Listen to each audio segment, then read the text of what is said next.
Continuando, meus irmãos, a nossa jornada de 40 dias com propósito. Hoje nós vamos para o vídeo de número 37, partilhando sua mensagem de vida.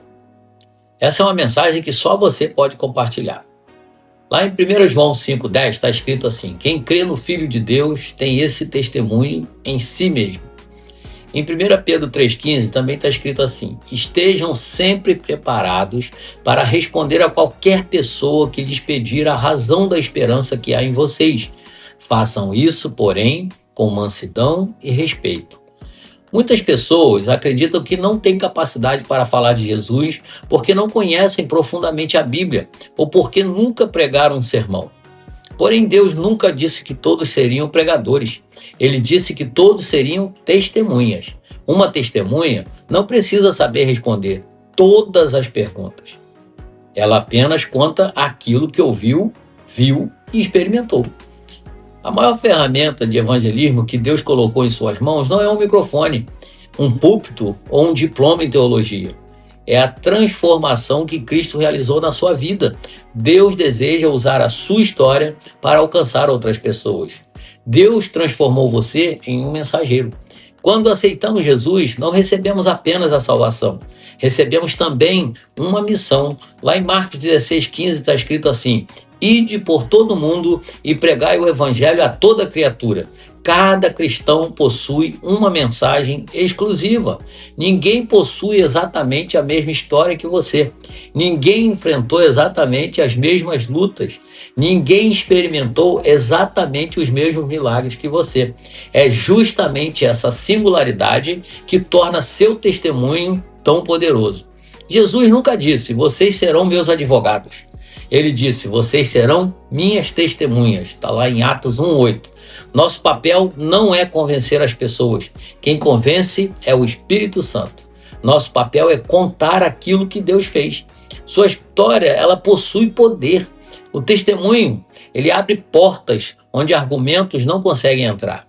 As pessoas podem discutir doutrinas, podem discordar de interpretações bíblicas, mas dificilmente conseguem negar uma vida transformada.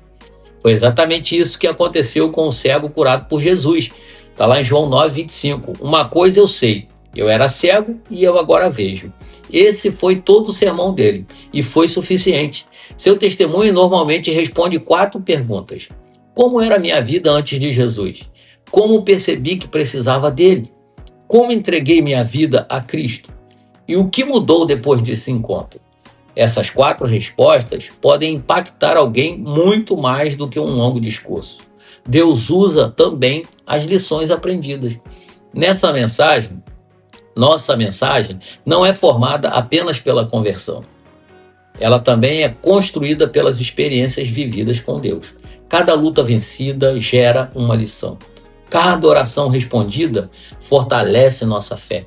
Cada lágrima enxugada se transforma em esperança para outra pessoa. Davi orou assim, está lá no Salmo 86, versículo 11. Ensina-me, Senhor, o teu caminho. As maiores lições normalmente nascem das maiores dificuldades.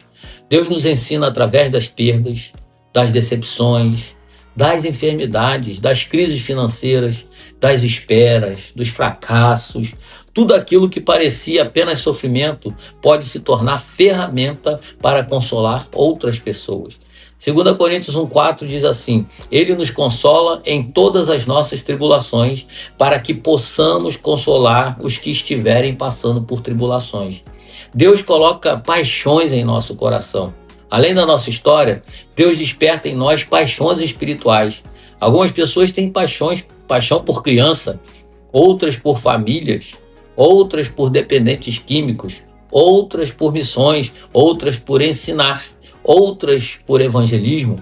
Essas paixões não são acidentes, são parte do propósito de Deus na nossa vida. Jeremias declarou assim, lá em capítulo 20, versículo 9: a tua palavra é como fogo encerrado em meus ossos. Quando Deus coloca algo em nosso coração, torna-se impossível permanecer em silêncio. Ele quer usar aquilo que mais nos move para expandir o seu reino. Nossa maior mensagem, queridos, é o Evangelho. Embora nosso testemunho seja importante, ele sempre deve conduzir as pessoas para Cristo. O centro da nossa mensagem não somos nós, é Jesus. 2 Coríntios 5,19 diz assim: Deus estava em Cristo reconciliando consigo o mundo. O Evangelho anuncia que nossos pecados foram perdoados, que nós já fomos reconciliados com Deus, recebemos uma nova vida, temos esperança eterna. Nossa história apenas aponta para aquele que mudou a nossa história. O amor vence o medo, irmãos. Muitas pessoas deixam de evangelizar por medo. Medo da rejeição, das críticas, de não saber responder. Mas a Bíblia diz assim, 1 João 4,18, no amor não existe medo. Quando amamos as pessoas como Deus as ama, o amor se torna maior que o medo. Quem ama deseja que outros também conheçam Jesus. Foi esse amor que levou Cristo até a cruz. Agora é esse mesmo amor que nos impulsiona a compartilhar as boas novas. Deus quer usar você hoje. Seu campo missionário começa onde você está, na sua casa, no seu trabalho, na faculdade, na vizinhança, entre os seus amigos. Deus não espera que todos atravessem oceanos, mas espera que ninguém permaneça em silêncio. Talvez alguém esteja esperando exatamente a história que Deus escreveu na sua vida. Não desperdice essa oportunidade. Sua voz pode ser a resposta da oração de alguém. Durante esta caminhada, a gente aprendeu que Deus nos criou para 5 grandes propósitos. Hoje entendemos que um deles só pode ser realizado quando estamos nessa terra. Compartilhar nossa mensagem de vida. Nossa história, experiências, lições, nossa paixão e, acima de tudo, o Evangelho de Jesus Cristo. Há pessoas que talvez nunca leiam uma Bíblia, mas elas observarão sua vida, ouvirão seu testemunho, perceberão sua transformação e poderão conhecer Jesus através de você. Hoje o Senhor nos faz uma pergunta muito simples. Quem ouvirá a história que eu escrevi na sua vida? Não esconda seu testemunho. Não despreze as suas experiências. Não pense que sua história é pequena. Aquilo que Deus fez em você pode ser exatamente o milagre que outra pessoa precisa ouvir para encontrar esperança. Que Deus te abençoe.